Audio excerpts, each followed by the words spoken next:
Bismillahirrahmanirrahim. Assalamualaikum warahmatullahi wabarakatuh. Alhamdulillah, wassalatu wassalamu ala rasulillah wa ala alihi wa sahbihi ajma'in. Rabbi syrah li sadri wa yassir li amri wahlul 'uqdatam min lisani yafqahu qawli. Alhamdulillah. Kita masuk muka surat 12, bab pertama. Bab awal-awal yang Imam Nawawi susun dalam kitab Bustanul Arifin ini, iaitu pada menyatakan ikhlas dan menghadirkan niat pada sekalian amalan yang zahir dan batin. Niat. Apa muka surat 12 ya?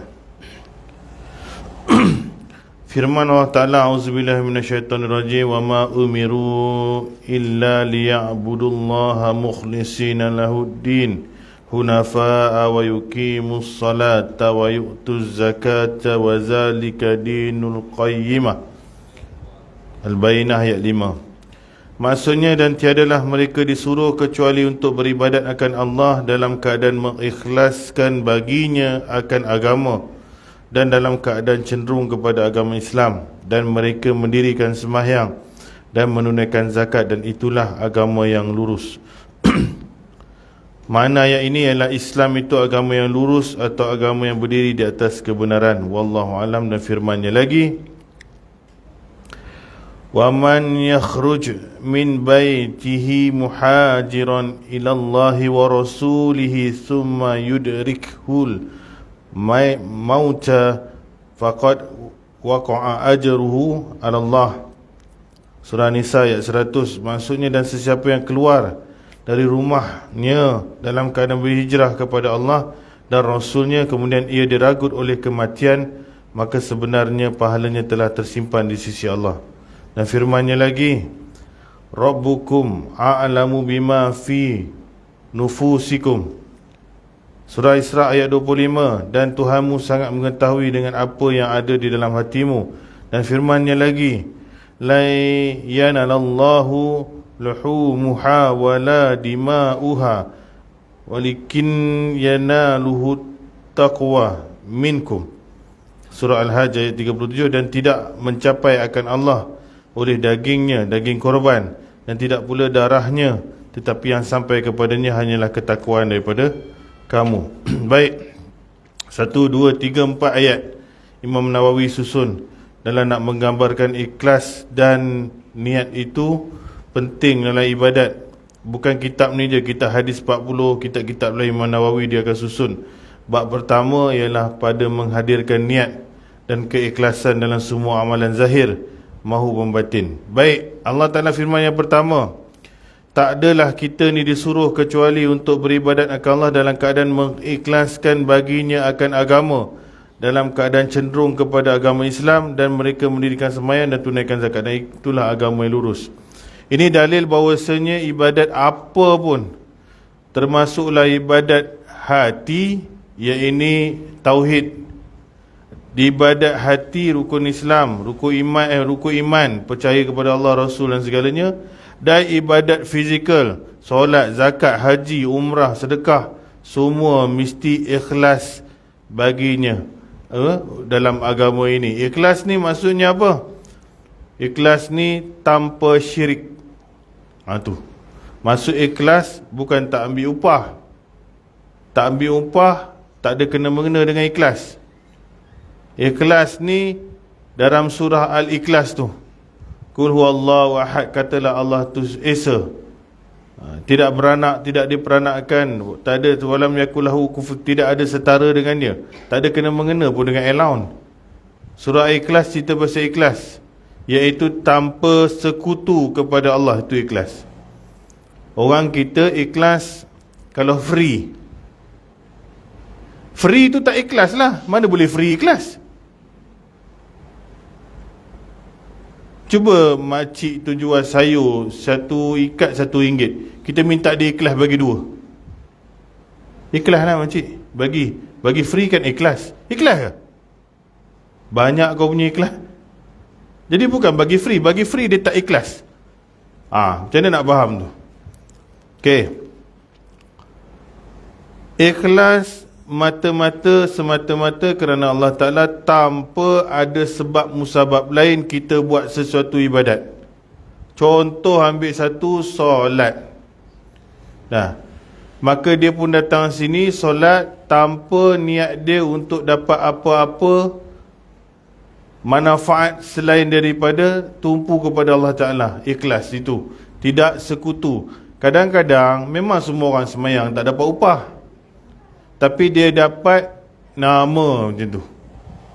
Bukan pasal upah, tapi dia nak nama, dia nak masyhur, dia nak nikah anak dia hujung tahun ni, dia nak buat kekah, dia datang pasal dia nak buat tahlil. Dia macam tu. Jadi sebab datang, keikhlasan dia ada terganggu, pasal bukan semata-mata kerana Allah, tapi semata-mata 2 hari nanti aku nak buat tahlil, 3 hari nanti aku nak kekah cucu, bulan depan aku nak nikah anak. Dia baru datang. Jadi dia datang bukan pasal duit, tapi dia datang pasal ada benda lain. Jadi keikhlasan dia bukan semata-mata kerana Allah. Pasal kalau kerana Allah, sekarang dia datang. Tetapi ada orang tu memang baru hari ni datang, tapi dia tak ada sebab musabab. Esok, minggu depan tak ada apa-apa, kenduri tak ada apa pun tak ada. Maka kat situ lah ikhlas dia. Tapi bila datang bersebab sesuatu, kat ikhlas dia ada masalah. Bukan mesti duit. Bukan mesti duit. Jadi dia bukan involvement duit. Cikgu, semua cikgu dapat gaji. Betul? Semua cikgu dapat gaji. Adakah cikgu semua masuk neraka 20 tahun sampai pencen 30 tahun tak pernah ikhlas pasal ambil gaji? Tak. Tapi apa beza cikgu ikhlas dengan cikgu tak ikhlas ni? Semua cikgu ambil gaji. Cikgu ikhlas macam mana? Tak curi tulang, kerja dia capai betul-betul, kebajikan anak murid dia adil. Kadang-kadang budak ni tak faham, dia bagi faham. Dia buat tuition extra free, dia lebihkan masa sikit dia mengajar, berasa rehat, suruh budak yang tertinggal tu buat. Dia boleh buat 1, 2, 3, 10 benda yang menunjukkan dia bukan nak tambah gaji tu. Kadang-kadang sampai ke rumah ada cikgu. Budak tu kalau tak ada kasut, dia pergi rumah, tengok rumah dia teruk betul mak bapak ni, dia belikan kasut. Ada cikgu belikan pakaian.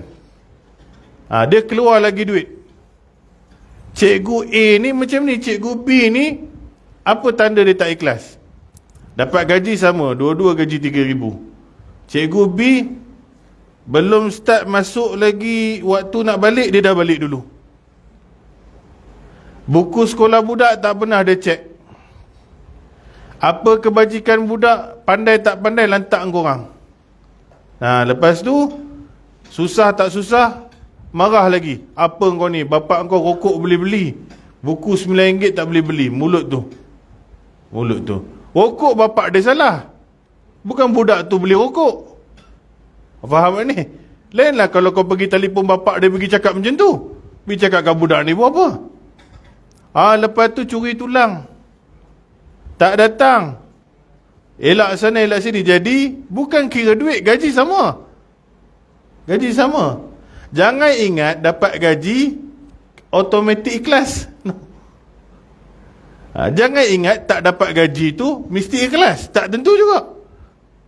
Ada orang dia sanggup keluar duit demi nak dapat sesuatu. Bukan ikhlas juga walaupun keluar duit.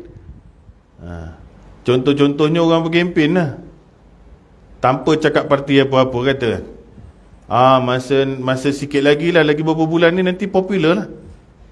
Semua datang, masjid kita ada, semua ada. Dia memberi, dia tak minta duit, dia beri duit. Dalam beri duit pun kau boleh tak ikhlas juga, bukan dalam dapat duit. Sebab tu duit ni, ikhlas ni, kita jangan cerita kena-mengena dengan gaji, upah, dia tak ada kena-mengena ni. Dia dekat hati. Bila mana anda buat sesuatu bukan kerana Allah, itu dia akan jadi fail. Jadi kalau kerana Allah, anda tak bermusim, anda tak kira ada duit tak ada duit, anda tak kira penat dan lelah. Kalau biasa datang sini bertongkat pun nak datang, suruh cucu hantar, suruh siapa hantar. Kalau dah memang tak datang, dia datang tiba-tiba, Kita pun alhamdulillah datang dah kawan ni. Jenuh dulu, dah lama jiran kita ni. Esok dia datang lagi. Lusa dia datang, dia bisik dengan kita. Ni kalau kita nak jemput buat tahlil rumah macam mana Oh macam tu. Kita pun tak apalah sangka baik. Oh ni pergi jumpa Cik Japar. Cik Japar tekong ni, macam mana borang ke apa ke tak tahulah. Cik Japar pun pergilah rumah dia apa semua. Esoknya terus tak datang. Ada macam tu. Ada tujuan tertentu. Kita duduk masjid lama, kadang-kadang orang datang tiba-tiba ni, dia macam ada satu benda je. Datang. Esoknya ataupun hari tu juga kita dah tahu kenapa dia datang. Jadi datang dia itu baguslah. Takkan kita nak halau pula. Mungkin membuka jiwa dia untuk datang terus, tapi ada niat sesuatu dalam hati, ikhlas. Bukan meniaga bagi free. Orang ni bagi diskaun. Dia ni dia jual mangga RM5 sekilo, kau RM8. Kau tak ikhlas betul berniaga. Jangan macam tu. Macam tu. Dia tak berniaga betul ke tak, dia curi ke, belum tentu lagi benda tu murah ke apa tu terkait dengan ikhlas. Jadi ikhlas ni tak ada kena-mengena dengan dapat gaji. Kadang-kadang orang ni, kau dah dapat gaji, kau tak dapat pahala. Habis Nabi SAW dulu kerja dengan Khadijah, dapat gaji juga, tak dapat pahala, masuk neraka Nabi. Nabi Muhammad berniaga, dapat upah, dapat untung, masuk neraka ke pasal tak ikhlas? Kambing dia bagi free ke kat semua orang? Dia berniaga. Kerja lah. Jadi ambil upah tak menggugurkan keikhlasan manusia. Bahkan orang dapat free pun boleh tak ikhlas. Bahkan orang keluar duit pun boleh tak ikhlas. Jadi ikhlas dia tak ada kena-mengena dengan duit. Dia boleh kena-mengena, tapi yang penting dia dalam ni, dalam jiwa dia. Dia buat tidak lain tidak bukan kerana Allah Ta'ala. Tuan-tuan mudah sikit, pasal belajar dan duduk sini tak ada niat lain lah. Saya je lah nak kena jaga. Pasal saya ada envelope. Nak kena tuning betul. Bukan salah ambil upah tu, tapi salah lah kalau tak pasal upah tu aja. Tak boleh lah. Sama lah imam masjid, tok kadi, amil zakat, semua ni berupah. Tukang semayang jenazah, tukang kuih kubur. Dulu-dulu memang benda ni fardu, dia tak ada upah-upahnya. Tapi sekarang fitnah zaman, kalau tak berupah, Tok Bilal tu kena pergi bawa Grab. Pasal dia nak bayar susu anak apa semua. Jadi ulama' putus mengupah Bilal dan imam bukan pasal gaji, tetapi pasal nak bagi menggantikan upah yang dia dapat kalau dia kena kerja. Untuk bagi dia jangan kerja, kita bagi dia hadiah supaya dia tak perlu pergi cangkul apa-apa, bawa lori ke apa, dia boleh tumpu kat masjid tu. Asal hukum tak berupah, bahkan haram dulu haram. Tetapi zaman itu manusia ada kebun sendiri, ada ladang kurma, dia tak perlukan gaji yang banyak. Tapi sekarang ni kalau tok imam tu tak dibayar gaji, dia lari. Dia lari pergi mana? Dia pergi buat kerja lah, pasal dia nak bagi susu anak dia. Jadi untuk menggantikan kelarian dia tu, dia tak panggil gaji, dia panggil hadiah ataupun amendment lah dalam bahasa tu. Dia macam token macam tu lah. Cuma tukang ambil tu kena kontrol jiwa lah. Jangan kontrol jiwa, nanti dia datang, kalau tak bagi gaji, dia tak main semayang, nampak? Ni masalah.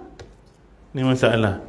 Pak Imam yang ambil gaji, lantaklah aku rekod kat sini, dengarlah semua orang. Kalau tak dapat allowance, datang tak semayang. Okey, haji-haji biasa ni, allowance tak allowance, keluar duit, dia datang juga. Imam kampung, duit tak duit, datang juga. Tapi imam yang ambil gaji ni, esok bukan jadual aku. Jadi azan tak azan, melentang apa depan rumah dia pun tidur kat rumah. Dia ingat malaikat tu kira gaji dia punya allowance ke, dia punya time. Ini nampak dah balik tak ikhlas tu, nampak? Pasal apa? Di waktu kau tak diberi upah, kau tak ada. Subuh tak ada, maghrib tak ada, isyak tak ada, rumah 3-4 tapak, katalah macam tu. Bila hari kau datang, ada jadual, ada macam tu. Katalah seminggu tu 7 waktu dia tugas, 7 waktu je dia batang hidung dia nampak. Kalau dia duduk Australia, tak apa. Ini masalah dia. Jadi kat sini, ikhlas kau diragui balik. Tak bolehlah suka macam tu. Tak semestinya kita tak mai, kita tak semayang, kita tak semayang kat rumah. Masalah dia haji tu naik basikal, 2 batu boleh datang. Hang kat tepi-tepi ni je, berapa jauh sangat, kenapa kau tak datang? Kau ustaz. Polish balik. Kalau niat dia kerana Allah Ta'ala, dapat gaji, tak dapat gaji, dia akan jemaah.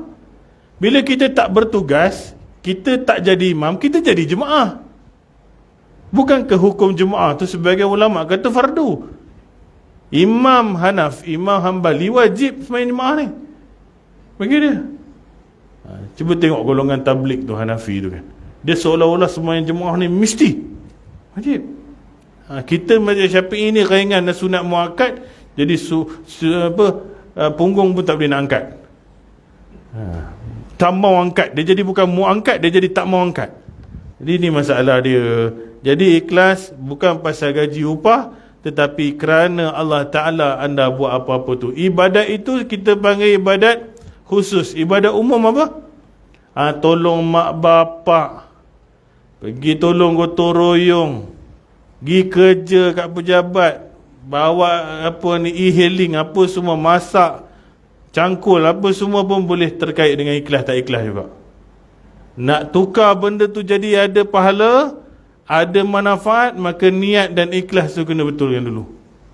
Kalau buat semua benda, walaupun gosok gigi, anda akan dapat pahala kalau niat dia kerana Allah Ta'ala. Susahlah ustaz, saya kerja bank, macam mana saya nak niat kerana Allah Ta'ala? Nampak? Alamak, banker ada depan, silap lah. Example banker depan. Boleh? Kau marah aku pula kan?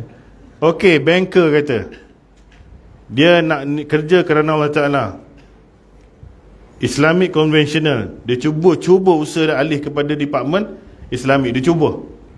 Kalau tak boleh pun tunggu bos approve, dia dah ada niat lah. Okey, bila dia dalam section apa, memberi loan kata, dia meluluskan loan orang, dia lulus, dia nak buat kerja kerana Allah Ta'ala ni. Jadi segala benda yang terkait dengan masalah orang ini, boleh kena sangkut apa-apa, dia explain. Kawan dia tak nak explain, kertas tebal ni kena sign. Pakcik kalau tak bayar ni, pakcik kena denda banyak ni. Ni benda ni, kalau 2 tahun ni, kalau tak langgar juga sorat macam ni, lama-lama boleh kena tarik. Dia explain kerana Allah Ta'ala nak tolong orang ni. Satu kawan lain dia pisain cepat-cepat lah, pakcik settle. Beza tu, beza. Lepas tu dia pula, kalau dia kutip hutang, cara dia telefon kutip hutang, tak adalah macam orang nak lempang orang ya. Assalamualaikum. Salam Haji, saya tahu selamat hari raya dulu. Ji sihat tak sihat Haji? Apa semua, kawan tu dah menggigil lah pasal bank telefon. Tak apalah, dia pun cakap, cik, saya bukan nak tanya apa, macam mana sekarang ni cik, boleh bayar ke tak boleh ni, saya risau ni. Loan ni dah sampai 2 bulan lebih dah ni, saya takut pakcik kena denda ni. Kalau pakcik tak nak kena denda, pakcik cuba bayar ni dulu. Ini satu kawan dia punya call, kalau tak ada duit jangan berhutang. Tahu tak nak haram tu tak? Bila dah berhutang tak nak bayar. Kita punya temperature macam masuk dalam tu apa, pressure cooker. Memang kau betul, tapi gaya bahasa kau tu bukan kerana Allah Ta'ala ni. Ada macam tu. Kalau dah tahu dulu tak boleh nak bayar, tak payah berhutang. Tahu tak hukum berhutang ni apa? Dia ceramah pula. Macam tu. Tahu tak, kalau tidak saya saman sekarang ni. Bahasa kau. Sebab itu ada bill collector, dia boleh dapat duit. Ada collector, orang menyumpah-sumpah seranah dia. Okey, tu kerja bank. Balik dia dapat gaji. Macam mana nak tahu dia kerja kerana Allah Ta'ala? Gaji dia, hutang dulu, nafkah anak isteri dulu, makan minum anak bini dia dulu, kehidupan dia dulu. Jadi 3-4 ribu gaji dia adalah 500 untuk dia. Tapi kalau kawan B ni dapat gaji sama, girlfriend satu, handphone tukar satu, ni anak tak makan ni. Loan ada tak bayar ni, tak apa benda dia buat. Pergi outing satu, apa trip Kenyir pancing satu. Nah ni list dia. Gaji sama. Ini lillahi ta'ala, ini bukan lillahi ta'ala. Ikhlas tu kat situ. Daripada mula dapat hasil sampai ke mana pergi hasil tu. Jadi kat sini ikhlas bukan mesti ustaz je. Semua kerja ada boleh jadi ibadat. Walaupun banker. Jadi celik mata, tutup mata, Tuhan kira dia beribadat dalam kerja dia. Walaupun dia tak nampak macam ajak iqra' ke, pergi ajar fiqah ke, memanglah. Tapi dalam area dia luluskan orang punya loan, berapa ramai orang pakai kereta pasal dia. Berapa ramai orang boleh duduk rumah pasal dia, bantuan dia. Pahala dia mengalir juga. Sebab itu kita tak pandang apa saja kerja yang baik bagi manfaat pada manusia, semuanya ibadat. Semua ibadat. Tukang masak, tukang cat rumah, semua. Tapi kalau you salah je, kerja you membinasakan you. Dia menjadi haram lagi. Repair masjid, bagus ya, renovate apa semua, kita konten. Lepas tu azan kau tak semayang. Macam mana ni? Bukan repair rel kereta api, masjid. Padahal orang nak pergi masjid dah langkah, dah ambil wuduk semayang. Kadang-kadang ada yang tak semayang juga. Macam mana nak kira kerja tu ibadat? Macam mana hasil tu nak berkat? Itu. Yang kedua, ayat Quran kedua, dan siapa yang keluar daripada rumahnya dalam keadaan berhijrah kepada Allah dan Rasulnya, kemudian dia ragut, dimatilah. Dia ambil nyawa dia, maka sebenarnya pahalanya telah tersimpan di sisi Allah Ta'ala. You move to sesuatu, keluar je daripada rumah adalah untuk menambah baik diri, berhijrah daripada satu keadaan yang tak baik kepada yang baik. Mati di tengah jalan, Allah dah simpan siap-siap pahala tu, walaupun you tak buat lagi benda tu. Jadi sebab itu kita keluar rumah ada doa, Bismillahirrahmanirrahim. Sambung. Ini tak tahu ni. Lagu hafal. Bismillahirrahmanirrahim. Wala. Bagus lah. Okey lah. Wala. Dengan nama Allah. Bismillahirrahmanirrahim. Dengan nama Allah aku bertawakal kepadamu. Wala haula wala quwata illa billah. Tiada daya upaya melainkan dengan izin kau ya Allah. Keluar pasal ni. Tapi kalau orang nak pergi karaoke, dia tak boleh baca ni. Kalau orang nak pergi perosak, nak pergi buat benda maksiat, dia takkan boleh baca ni. Kalau dia baca pun dia hati, Allah apa ni. Jadi macam mana kalau diragut nyawa, kalau aksiden, kat sinilah insurannya. Allah Ta'ala dah didik dah. Kau nak hidup kau kena buat benda baik. Kau keluar rumah, apa pun jadi, insya-Allah Tuhan boleh kira. Kalau aksiden confirm syahid tuan-tuan. Syahid kecil lah, syahid dunia. Syahid ni terbakar, lemas, terimpak benda berat, jatuh tempat tinggi, terkepit, sakit perut. Banyak ni list ni syahid ni.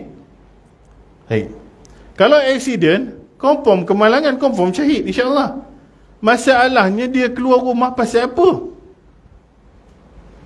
Itu yang masalahnya. Jadi sebab itu Tuhan ajar kita, Allah Ta'ala ajar nak keluar dengan nama Allah, aku bertawakal. Tapi kalau dia nak curi barang, dia tak boleh macam ni.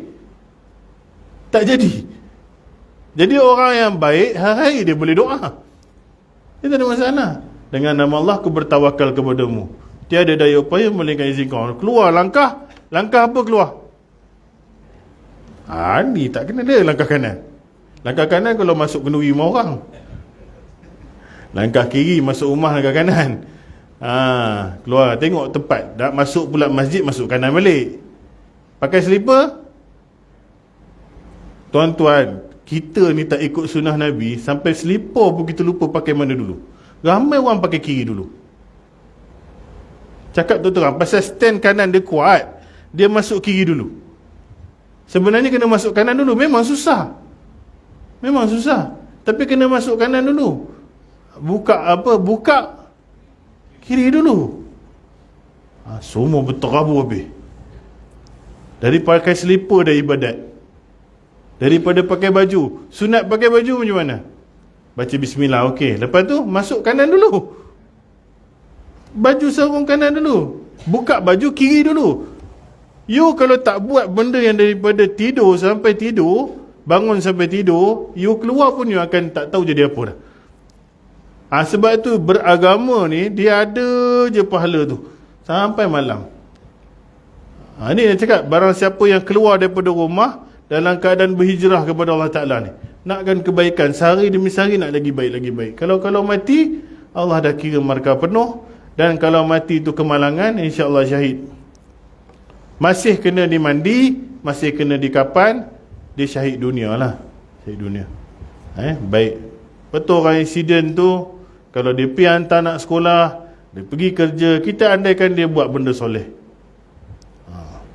Kalau ada benda ni tuan-tuan, nak buat jahat tu takut tu. Bila kita kata kita drive daripada Ampang nak pergi Seremban, pasal ada benda jahat sikit kan, hati ni kalau aksiden macam mana, kalau mati macam mana, dia pun fikir. Tapi kena amal selalu benda kat hati ni. Hati tu yang kontrol. Kita nak ke mana lepas tu. Susahlah. Dalam hidup tuan-tuan, tak ada orang yang tak buat jahat.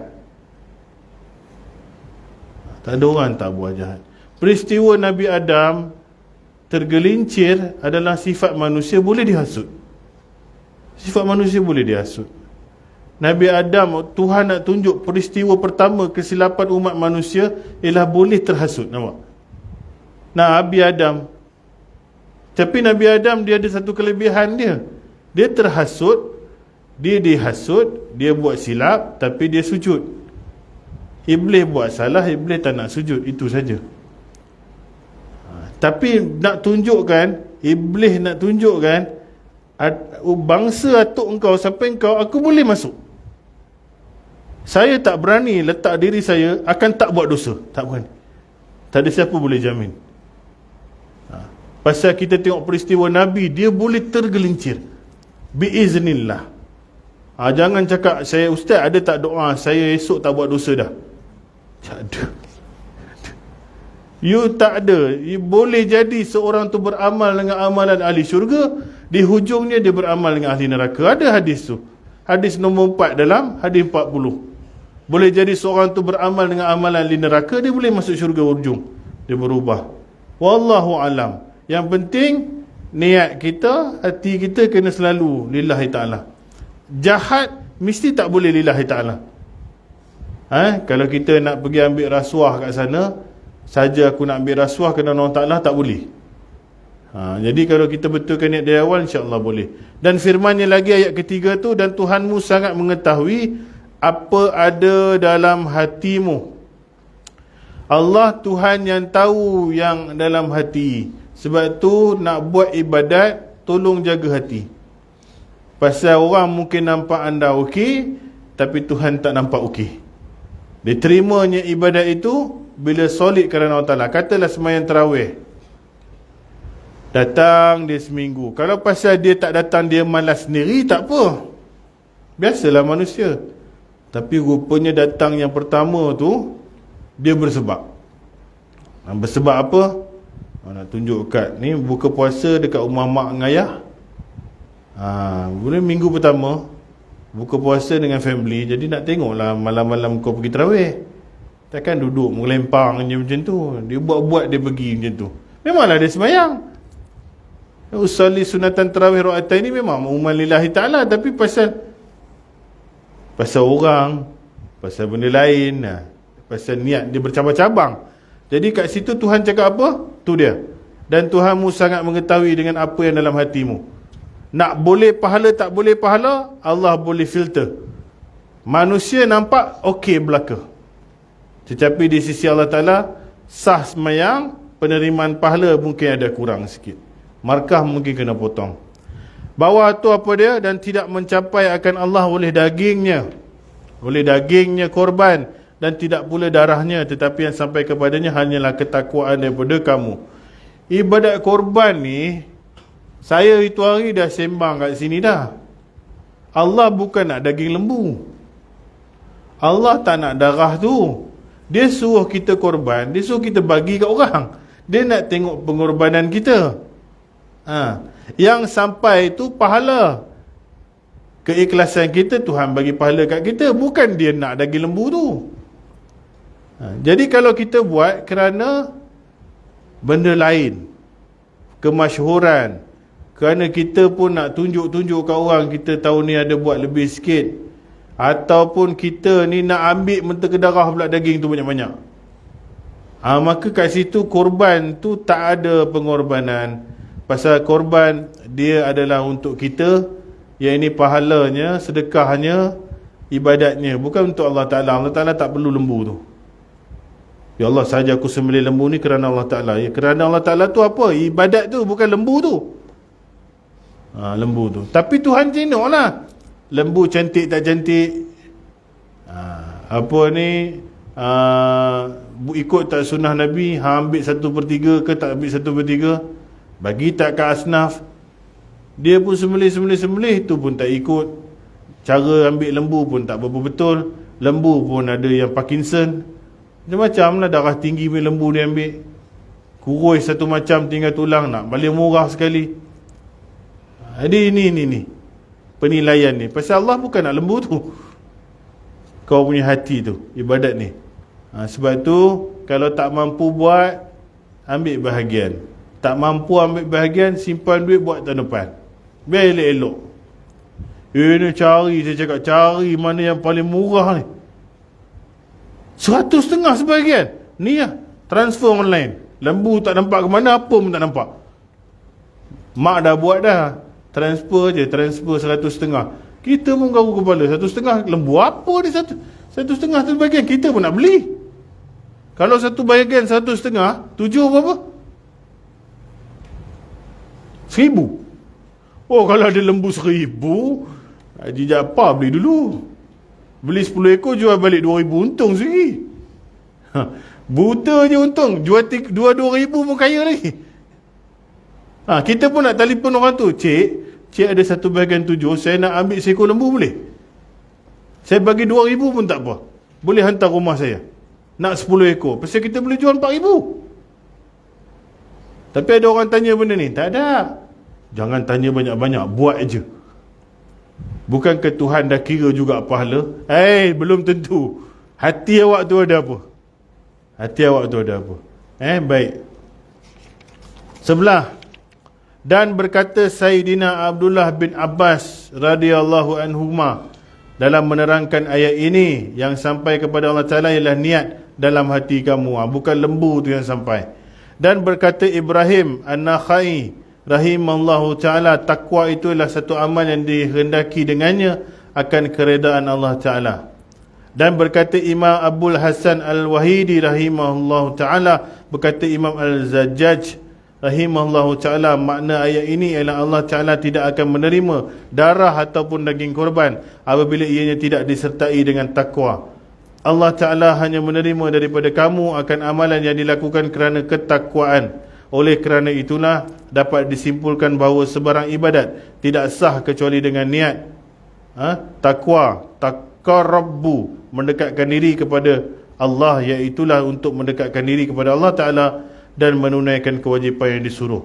Dan telah meriwayatkan akan kami oleh Imam Al-Hafiz Abu Baqa Khalid bin Yusuf Al-Maqdisi An-Nabulusi Asy-Syafi'i rahimahullahu ta'ala dengan sanadnya daripada Sayyidina Umar bin Khattab radhiyallahu anhu berkata, telah bersabda Nabi SAW yang bermaksud hanyasanya segala amalan itu dikira mengikut niat, dan bahawasanya yang diperolehi oleh setiap seorang daripada amalannya mengikut apa yang diniatkannya. Maka sesiapa adalah hijrahnya itu kerana Allah dan Rasulnya, maka hijrahnya itu kepada Allah dan Rasulnya. Dan sesiapa yang hijrahnya hanya untuk mendapatkan keuntungan dunia ataupun kerana mahu berkahwin kepada seorang perempuan, maka nilai hijrahnya seperti yang diniatkannya itu. Muttafaqun alaih. Ini hadis popular berkaitan dengan niat. Inna amalu bin niat, semua amalan itu tergantung dengan niat. Kita bahagi dua, rukun Islam, rukun iman. Itu. Okey, rukun Islam apa yang terkait dengan niat? Puasa. Esok kita bangun, kita tak sedar, kita tak sahur, kita boleh tak puasa? Boleh kalau puasa sunat. Pukul 10 bangun, lepas main subuh terlelap, kita tak minum apa pun. Nak puasa lah hari ni, boleh puasa sunat. Jangan makan apa-apa lah, sambung. Tapi puasa wajib boleh ke tak? Tak boleh. Tak dikira amalan tu dengan tanpanya niat. Okey, kedua, sedekah. Kita niat sedekah. Sedekah je lah. Kat orang fakir miskin, bagi beras, bagi duit. Tiap-tiap bulan kita bagi. Bulan Ramadan lupa nak bayar zakat fitrah, tepuk dahi. Sedekah buat. Aku nak tukar lah. Yang aku sedekahkan minggu lepas tu, 2-3 kata tu aku anggap tu zakat fitrah. Boleh tak boleh? Tak boleh. Pasal masa perbuatan tu berlaku, anda tak niat untuk bayar zakat fitrah. Ketiga, mandi wajib misalnya. Kita pun lupa kita ada hadas. Kita bawa cucu, bawa anak menantu terjun PD laut. Terjun, lenjun, habis setengah jam. Nenek pun lebih kurang sama je. Naik atas balik, nenek pun lupa. Allah, nenek nak mandi wajib apa saya pun tak tahulah. Tapi tiba contohlah dia tak mandi wajib lagi. Dia pun tepuk dahi. Subhanallah, dah mandi laut aku lupa lah mandi wajib. Tak apalah, dah berendam tadi, kira tu mandi wajib lah. Boleh tak boleh? Tak boleh, pasal buat benda tu tak ada niat untuk mandi wajib. Ini maknanya amalan itu tergantung dengan niat. Azan dulu ke apa? Terus apa? Ikut ni. Jadi nak azan ke nak terus ke? Terus ya, okey. Ikutlah uruf orang sini, tengok macam mana. Apa saja ibadat, zakat, tawaf, solat. Tapi solat ni tak adalah orang tak niat dah sembahyang. Cuma dalam fiqh boleh jadi kalau dia nak rukuk, dia tak ada niat untuk rukuk, boleh tak sah rukuknya. Contoh, dia tengok lipas terbang, pelepet macam ni, pelepet dia memang allergic lipas. Aduh, datang dah kawan ni, baca Fatihah dah habis lah.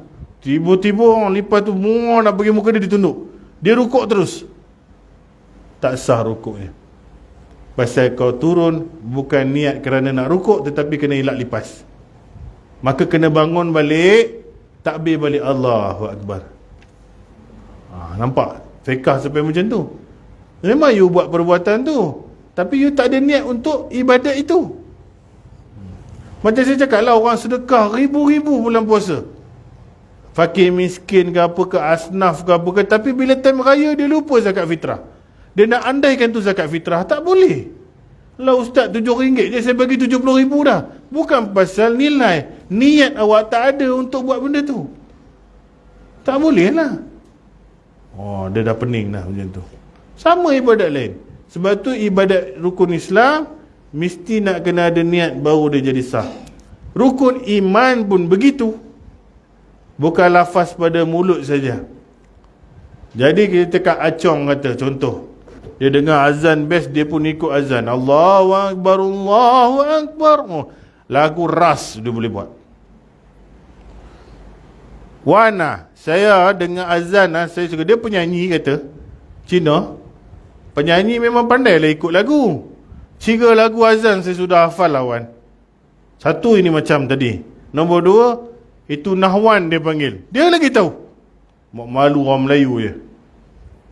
Nahwan macam mana? Allahu Akbar, Allahu Akbar. Lagu saya tahu kan, itu Jaharkah. Lagi cantik main lagu. Allahu Akbar, Allahu Akbar. Bagus cong. Habis semua lafaz dalam azan disebut. Asyhadu an la ilaha illallah. Adakah dia masuk Islam? Tak. Pasal tidak ada niat untuk masuk Islam. Adakah seorang tu dia mengaku dia kafir, dia akan jadi kafir? Dalam Islam ada orang musuh bom pistol kat kepala. Sekarang sebelum aku bunuh keluarga engkau semua, sebelum aku sembelih, aku tembak engkau, kau mengaku tak kau keluar daripada agama Islam. Dalam hukum fiqah boleh mengaku.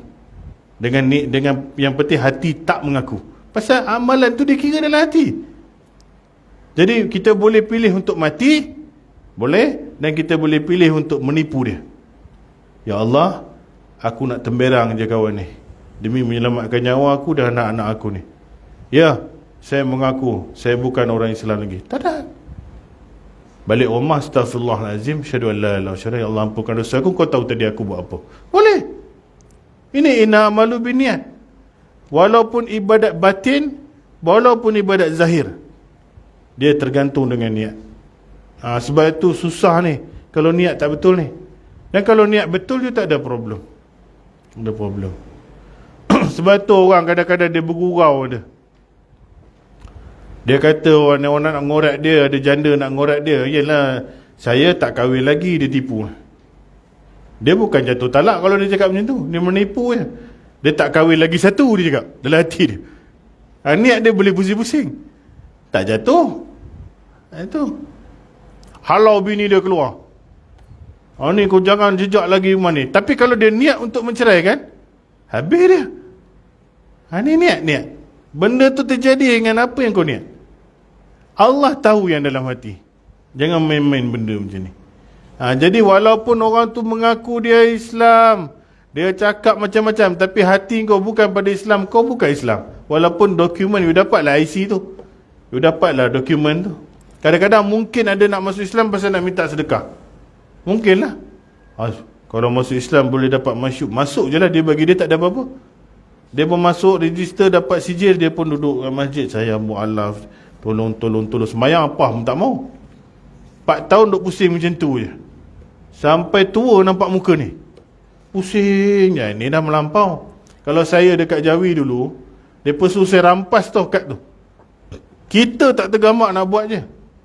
Memang ada undang-undang macam ni. Kalau mu'alaf pakai kad, duduk tempat awam macam ni, minta sedekah, kita boleh ambil kad tu, hantar kad Jabatan Agama Islam, suruh dia pergi ambil balik kat Jabatan Islam tu. Jawablah kau. Tapi sampai tak hati kita nak buat, kita tak sampai hati.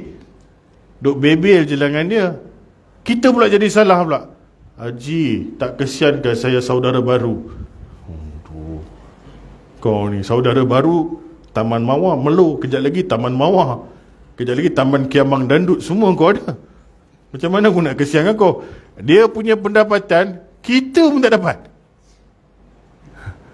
Kadang-kadang orang yang kita minta-minta ni, kita duduk restoran tu, kita tengok tu RM5, RM2, tu dapat 10, 5. Kat situ je kita kira kat 40, RM50 dah. Kedai sebelah RM50 lagi. Siang tadi sampai malam, kalau tak 400 gaji dia sehari, tak 12,000 sebulan. Kita yang bagi ni ada 2,500 je. Cekor-cekor lah bukit tu. Bagi pun tak ikhlas juga tuan-tuan, pasal nak hambat dia je. Yang bagi pun tak ikhlas, yang kutip pun tak ikhlas. Tak tahulah siapa dapat duit tu. Ni masalah jiwa. Baik.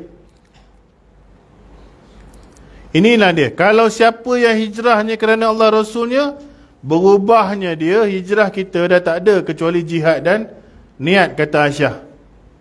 Kalau kita disuruh berjihad, menentang musuh, kita kena. Itu pun pemerintah yang buatlah, jangan suka-suka hati je. Pergi asah pula pedang, esok tak tahu apa dia nak sembelih. Tak boleh, dia kena ada pengisytiharan ulul amri, pemerintah. Kalau pemerintah suruh angkat senjata, jaga keluarga, kita dah ada autoriti lah. Dan hijrah niat. Hijrah niat ni yang paling susah sekali. Berubahlah kita daripada niat yang buruk dulu kepada niat yang lebih baik. Apa ibadat kita buat, tak kisah apa kerja kita buat, termasuk banker lah. Pandang orang dengan kasih sayang. Sebab tu kawan saya ada berhenti kerja bank. Manager bank. Dia cakap dia tak sanggup tengok tekanan yang dia terpaksa bagi kepada makcik-makcik ni yang tak bayar duit ni. Dia terpaksa saman. Dia tak boleh. Pasal dia kena buat benda tu, dia kerja. Jadi cara lain, aku berhenti kerja lah macam tu. Dia sanggup, dia boleh, tak apalah. Itu jihad dia lah, dalam diri dia sendiri, hijrah dia. Ada orang mungkin tak kena lagi masa dia. Kalau berhenti-berhenti tani, esok habis anak aku tak sekolah. Susah kan tuan-tuan. Benda ni bukan mudah. Benda environment ni, kita kata tak, orang Islam kat sini, toki banyaknya bukan orang Muslim. Ini kerja bank, kerja lain-lain samalah. Toki kan banyak bangsa lain.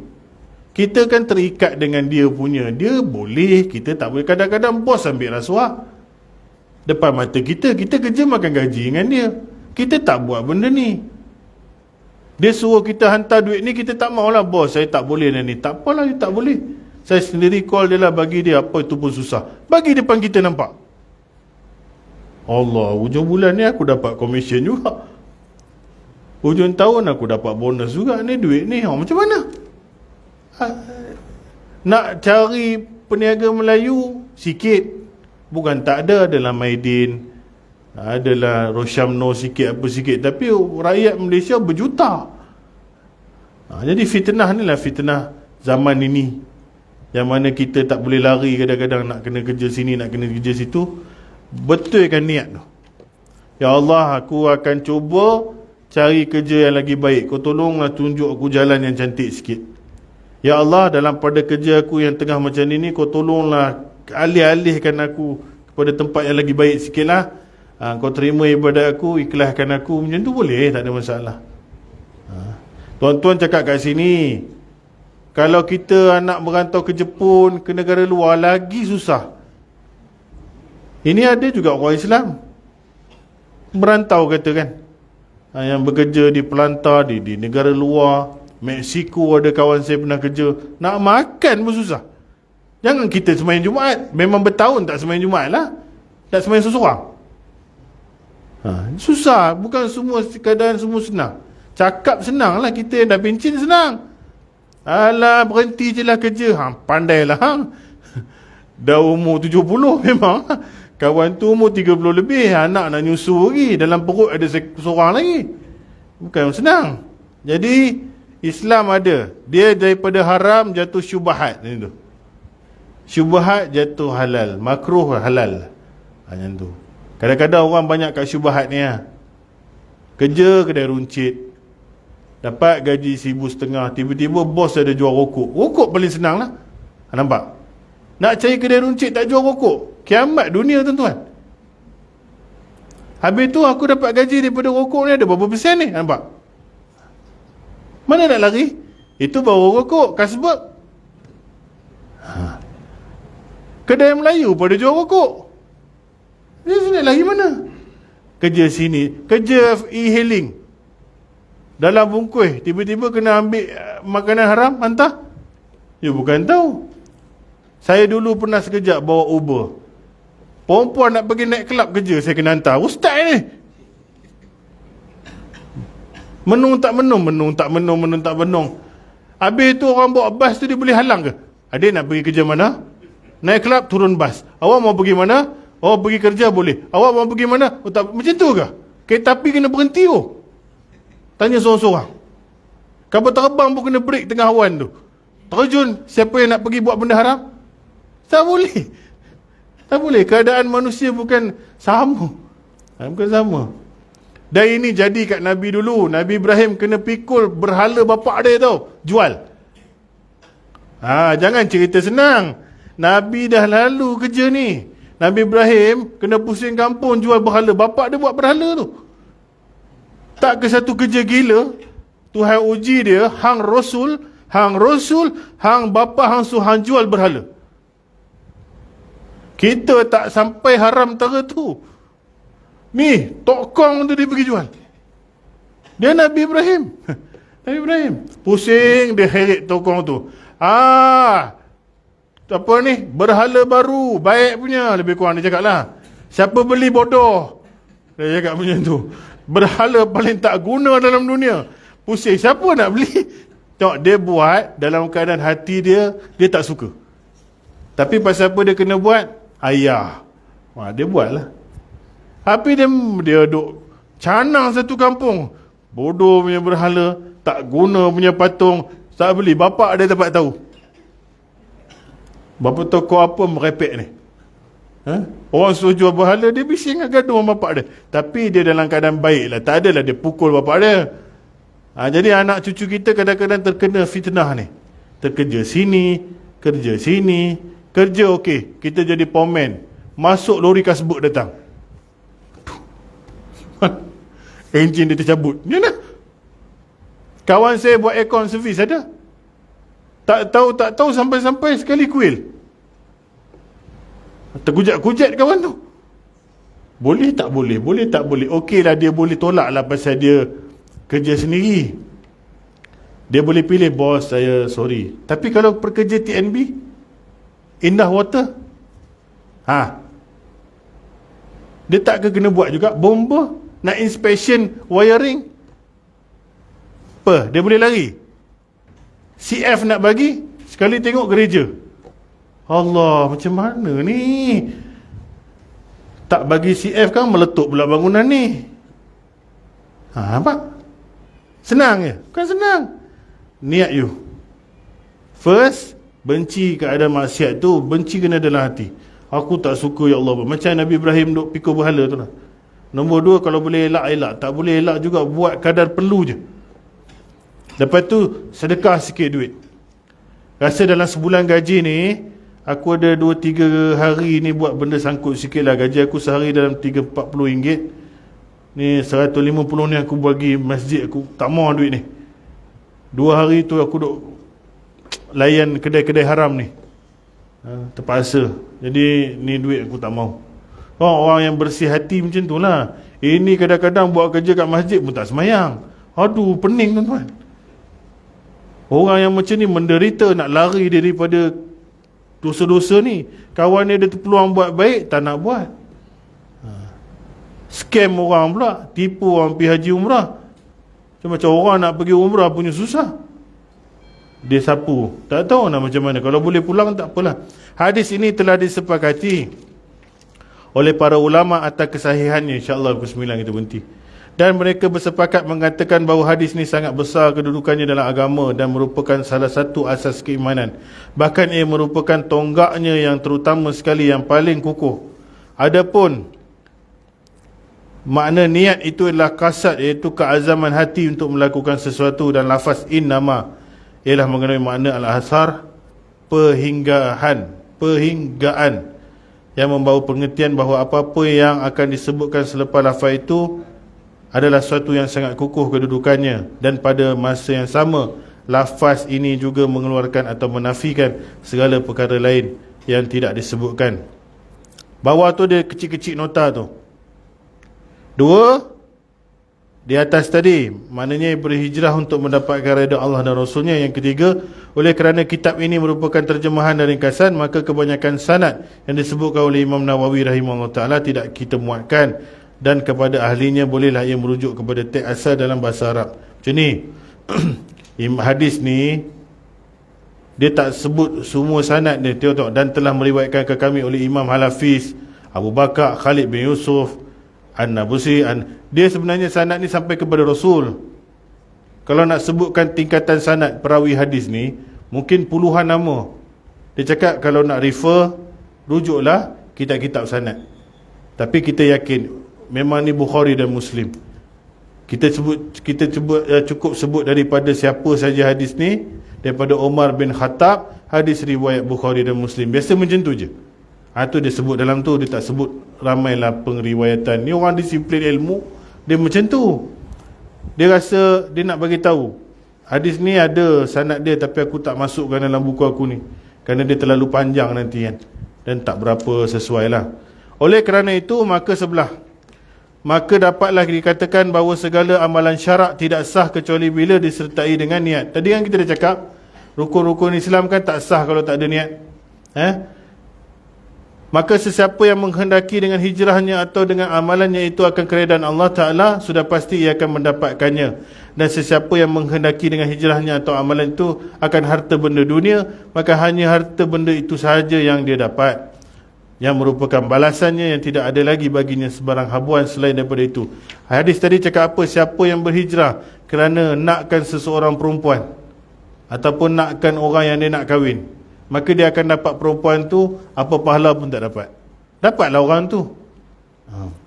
Ada orang masuk Islam, kononnya ya pasal nak kahwin dengan orang Islam, nak dapat warga negara. Hijrahnya tu memang kadang-kadang mungkin bukan betul pun, tak diterima di sisi Tuhan. Kalau kau nak perempuan ni, kau dapatlah perempuan tu, tapi Allah dan Rasulnya kau tak dapat lah. Tak dapat. Itu terlalu halus, manusia tak dapat tahu. Saya dulu pernah ada satu kaum luar negara ni, awang hitam, datang masjid saya. Diorang rantai semua cantik punya, macam Puff Daddy tu, yang penyanyi rap Mak Saleh tu, bawa anak dara perempuan datang Melayu. Kita pun, engkau nak kahwin dengan makhluk mangkuk hayun ni, kita dalam hati lah kan. Kawan tu pun, I want to masuk Islam, I want to convert to Islam. Kau ni, kita punya zahir mata pun nampak dia bukan nak orang tu sangat lah. Kalau dia nak orang tu, dia pergi masuk Islam dululah. Orang ni ada, awang hitam, ada beramai kat masjid saya, ada 3-4 orang, nama Sulaiman, semua baik. Datang, semayang tiap-tiap waktu, naik basikal datang. Dia cakap pun cantik, muka pun daripada awang hitam jadi kelabu-kelabu nak putih sikit dah. Jernih sikit rupa dia. Kita pun tahu, kalau kita makan restoran satu kaum ni, kalau dia Muslim, dia ada sikit nur tu.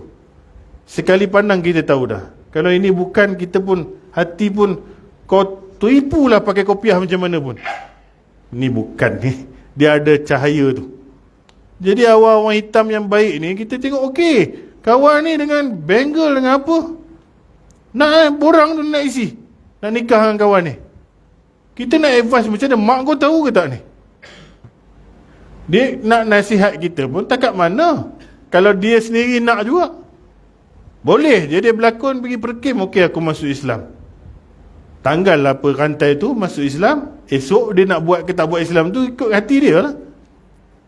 Sebab itu kalau awak lah, kalau kita lah nak kahwinkan anak ke dengan bangsa bukan Islam, you suruh dia jadi Islam setahun dulu. Bukan kahwin dengan anak aku lepas tu baru jadi Islam. Mak boleh terima Mak Saleh ni, kau suruh dia masuk Islam sekarang, kau tunang dengan dia setahun, aku nak tengok perangai dia. Kalau dia betul berhijrah kerana Allah Ta'ala, dia akan jadi orang. Kalau tak, pasal kau je dia nak jadi masuk Islam, kau pun out nanti. Boleh ke buat macam tu?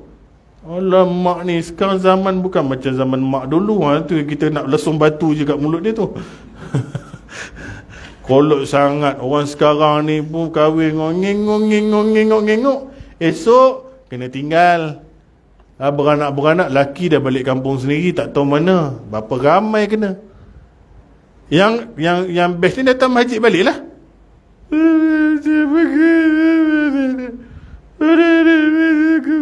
Nampak dulu Bangga buat otak tak ada kah? Ini orang punya cantik, dia boleh cari macam-macam orang. Sekarang ni ada passion cari makcik tua pula. Jangan terlepas, ingat lepas ni makcik-makcik ni enggak. Makcik tua, kalau laki dah mati, dia jadi janda tua lah. Siap lah. Ada anak muda umur 30 nak ngorat. You pun boleh fikir lah. Bukan menopause lagi, kan pause pun dah. Takkanlah budak teruna ni umur 30 boleh suka aku nenek umur 65. Layan, back in duit, lama-lama ke laut habis. Kahwin tak, apa pun tak. You fikirlah, kalau you kerana Allah Ta'ala, you takkan kahwin dengan budak umur 30. Kalau kerana Allah Ta'ala, you akan cari pasangan yang sekufu lah. Habis pun cari duda yang umur 60-70 juga. Pasal apa nak kahwin mak dah tua-tua ni? Habis kalau aku reput dalam almari ni, korang semua anak pinak dah duduk sana duduk sini, aku duduk seorang-seorang kat sini. Kalau aku tergolek dalam bilik air, siapa nak jaga aku? Kalau aku lumpuh, siapa nak basuh berak kencing aku? Nak harap anak, dia kita basuh. Kita belum tentu. Kadang-kadang orang tua kahwin bukan pasal nafsu, dia tak ada dah, tetapi pasal penjagaan dia akhir hayat. Dia nak dia mati bukan cicak jumpa dulu. Kalau jatuh sakit pening, ada orang di sisi dia. Macam itulah. Tapi kalau dah umur 80 lebih, dia tak kahwin dah lah. Tapi ada juga. Ada juga tu, biarlah dia punya hal. Tapi nak kata, kalau kerana Allah Ta'ala, you punya perkahwinan tu akan jadi cantik. Tapi kalau nenek dengan umur 30, dia ada satu masalah lain. Mungkin bukan kerana Allah Ta'ala kau kahwin ni. Dan laki tu pun nak dengan kau, bukan kerana Allah Ta'ala. Selalunya tuan-tuan tak sampai kahwin lah. Dia janji je. Duit pencen suami pun lebuh. Duit tabung haji nak pergi Mekah pun lebuh. Habis lebuh, tinggal 2-3 ribu pun dia cabut. Baru bukan kena pukau. Masalah syaitan, antara sihirnya ialah kata-kata. Sebab tu kita boleh terpukau dengan kata-kata orang kadang-kadang. Bukan dia jampi. Bahaya kata-kata ni, pasal dia boleh menipu. Jaga-jaga dah. Yang sama juga dengan lelaki tua. Pegang tongkat pun goyang. Tak pegang tongkat, runtuh terus. Satu pakcik, kalau dia tak pegang tongkat, dia jatuh. Dia pegang tongkat pun macam ni. Anak dara umur 18 ngorat dia. Pasal tahu kat tanah ada berapa ekar, kereta ada 3 biji, rumah ada 2-3 biji sewa. Ingat budak bodoh. Ada, kena kes. Dia bukan perlu usik banyak orang tua ni. Dia merenyah-renyah sikit orang tua tu pun dah mimpi dah. Dia tak payah usik pun. Dia tak usik pun lah. Yang okey ni merenyah macam tu, dia dah alam lain dah. Habis semua. Kereta 1 biji. Bila lama-lama budak dia pun lari. Dia pun ada boyfriend juga. Boyfriend pun ajar. You cuba ambil dia punya rumah 1 pula. Boyfriend dia pun ajar. Tak ada hal. Orang tua tu nak buat apa macam ni lah. Kadang-kadang tak nampak salah orang. Oh ni ke girlfriend aku ni? Macam cucu aku pun ada. Macam tu lah. Pasal ayat ni keluar, barang siapa hijrahnya kepada wanita yang ingin dimiliki. Kenapa Tuhan Nabi tak ambil ayat lain? Rumah. Kenapa Nabi tak ambil kepada tanah? Pasal manusia ni dia tersuka dengan orang. Lelaki dia akan hanyut dengan wanita. Wanita akan hanyut dengan lelaki. Sebab itu hadis ni dia ambil apa? Barang hijrahnya kepada Allah, hijrahnya pada Allah. Barang hijrahnya kepada wanita yang ingin dia kahwini, maka hijrahnya, niatnya adalah kepada benda tu, dia ni dapat benda tu. Wallahu alam. 95 minit. Cik Jafar pesan kan, mesti kena bagi satu amalan. Itu hari yang lepas saya bagi apa? 100 kali la ilaha illallah wa la syarikalah. Apa lupa ni? Okey, ni ambil bangkit tidur pula. Bangkit tidur, tak tahulah pasal apa, kucing jatuh ke, derian jatuh ke, mimpi setan ke, mimpi cinggir ke, apa sahaja yang menyebabkan kita bangun terjaga tengah tidur, selaku orang tua, dia memang biasa jadi. Tuan-tuan kat sini tak ada tidur mati dah. Itu umur 20 dulu. Sekarang ni sat-sat jaga, orang buka pintu jaga. Kalau terjaga tengah malam, maka Nabi ada mengajar kita beberapa perkara. Antaranya ialah membaca zikir ini. La ilaha illallah wahdahu la syarikalah, lahul mulku wa lahul hamdu wa huwa ala kulli syai'in qadir. Dia tak payah baca yuhyi wa yumit. Dekat situ tak ada. Dia takat tu je. La ilaha illallah wahdahu la syarikalah, lahul mulku wa lahul hamdu wa huwa ala kulli syai'in qadir. Lepas tu alhamdulillah wa subhanallah wa la ilaha illallah wallahu akbar wa la hawla wa la quwata illa billah. Beza je dengan zikir lepas solat. Zikir lepas solat kita subhanallah dulu. Subhanallah walhamdulillah wa la ilaha illallah wallahu akbar. Ini tukar alhamdulillah dulu. Alhamdulillah wa subhanallah wa la ilaha illallah wallahu akbar wa la hawla wa la quwata illa billah. Ingat itu je. Subhanallah alhamdulillah. Kita alhamdulillah dulu. Memang lafaz hadis tu macam tu. Tersilap tak apalah tuan-tuan. Tapi kalau boleh ikut macam tu lah. Apa dia? La ilaha illallah wa la syarikalah, lahul mulku wa lahul hamdu wa ala kulli syai'in qadir. Alhamdulillah wa subhanallah wa la ilaha illallah wallahu akbar wa la haula wa la quwata illa billah. Nabi cakap apa? Istighfar. Lepas baca ni, mohon ampun, ya Allah ampunkan aku, ataupun astaghfirullahalazim, bacalah 3 kali. Atau mana-mana doa kita nak baca, Nabi cakap tempat itu tempat makbul doa. Kalau kita minta ampun, Allah terima ampun kita. Kalau kita doa apa-apa, tempat tu mustajab, mujarab, makbul tempat tu. Dan Nabi tambah lagi, kalau ambil wuduk dan semayang, maka solatnya akan diterima. Akan diterima. Jadi solat tu nombor 2 lah. Kalau larat buat, tak larat buat. Tapi kalau tak solat pun, boleh kita zikir tadi. Lepas tu kita astaghfirullah, tadah tangan sikit, ya Allah, bagilah aku punya penyakit gaut ni kurang sikit ke apa, pinggang aku ni ke apa, cucu apa-apalah. Masalahnya ustaz dia macam ni lah. Duduklah, janganlah baring. Kalau baring, la ilaha illallah wa la syarikalah, lahul mulku wa la subhanallah alhamdulillah. Tidur terus je lah. Duduklah kejap. Baring memang. Setan memang tak bagi dia baca. Tak percaya, puan cuba baca ayat kursi sebelum tidur. Memang tidur dulu. Biasa kena. Hari ni aku nak baca ayat kursi ni sebelum tidur. Allahu la ilaha illallah.